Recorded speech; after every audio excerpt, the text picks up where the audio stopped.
BJP और अमित शाह जी के बयान से अब ये बिल्कुल साफ है कि अरविंद केजरीवाल जी की सरकार गिराने के लिए ये फर्जी सारे केस अरविंद केजरीवाल जी पे लगाए गए थे।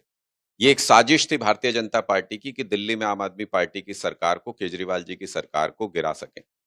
मैं आज दिल्ली के हालात के बारे में पूछता हूं। आज दिल्ली में जो हाल है, आप यकीन मानिए, किसी से पूछ लीजिए दिल्ली में जाके, लोग केजरीवाल जी की जेल वाली सरकार को याद कर रहे हैं। रेखा गुप्ता जी तो जेल में नहीं है, उसके बावजूद प्राइवेट स्कूलों की फीस बढ़ रही है। सारी दिल्ली में सीवर का पानी सड़कों के ऊपर बह रहा है। बसों के अंदर मार्शल नहीं है। क्राइम लगातार बढ़ता जा रहा है। दिल्ली की बिजली के कट लग रहे हैं दिल्ली में पानी की किल्लत हर कॉलोनी में है, जबकि इतनी बारिश हो रही है।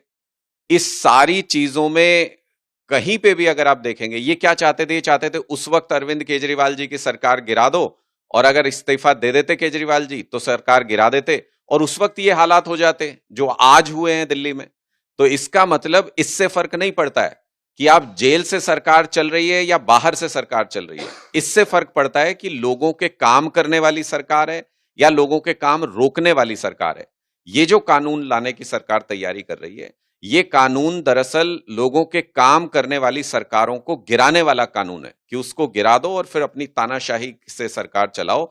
भारतीय जनता पार्टी खुद ही पूरी तरह से एक्सपोज हो गई है कि केजरीवाल जी की सरकार को गिराने की इन्होंने साजिश की थी, और पूरी दिल्ली के सामने ये खुल करके आ गया है कि जेल से जो केजरीवाल सरकार चला रहे थे वो इनकी सरकार से कहीं ज्यादा बेहतर है, जो आज रेखा गुप्ता जी जेल से बाहर रह के चला रही हैं। लेकिन एक भी काम दिल्ली वालों का हो नहीं पा रहा है।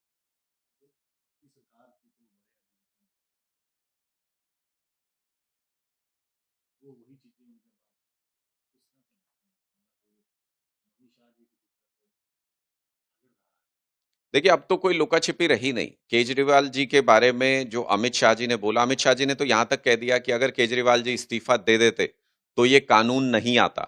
इसका मतलब क्या है? इसका मतलब यह है कि बीजेपी का लक्ष्य ये था कि अरविंद केजरीवाल इस्तीफा दे दें और उनकी सरकार गिरा दें। सारे केस फर्जी हैं, अब इसमें तो कोई दो राय नहीं। सत्येंद्र जैन जी को इन्होंने 2 ढाई साल तक जेल के अंदर रखा, और अंत में सीबीआई क्या कहती है? सीबीआई क्लोजर रिपोर्ट में कहती है कि कोई सबूत नहीं है हमारे पास इनके खिलाफ। तो इससे साफ समझ में आता है कि ये पूरी की पूरी साजिश और पूरा षड्यंत्र आम आदमी पार्टी की सरकार को, केजरीवाल जी की सरकार को गिराने के लिए किया गया था। और ऐसे ही अगर उस वक्त अरविंद जी इस्तीफा दे देते तो सारे स्टेट्स के अंदर इसी तरह सरकार गिरनी शुरू हो जाती।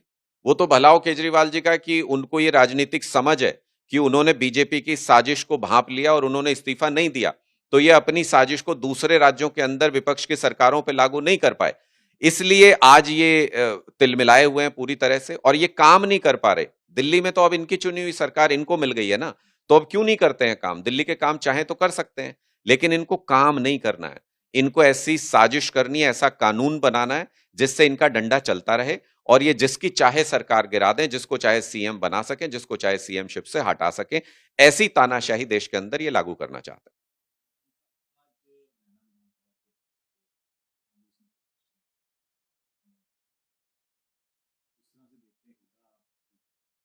देखिए, मुझे लगता है कि हरियाणा के अंदर जो मनमानी कर रही है भारतीय जनता पार्टी की सरकार, उसका सिर्फ एक कारण है कि कांग्रेस पार्टी उनको मनमानी करने की छूट दे रही है। लोगों ने कांग्रेस को विपक्ष के रूप में हरियाणा में चुना है, लेकिन वो अपनी जिम्मेदारी नहीं निभा रहे हैं।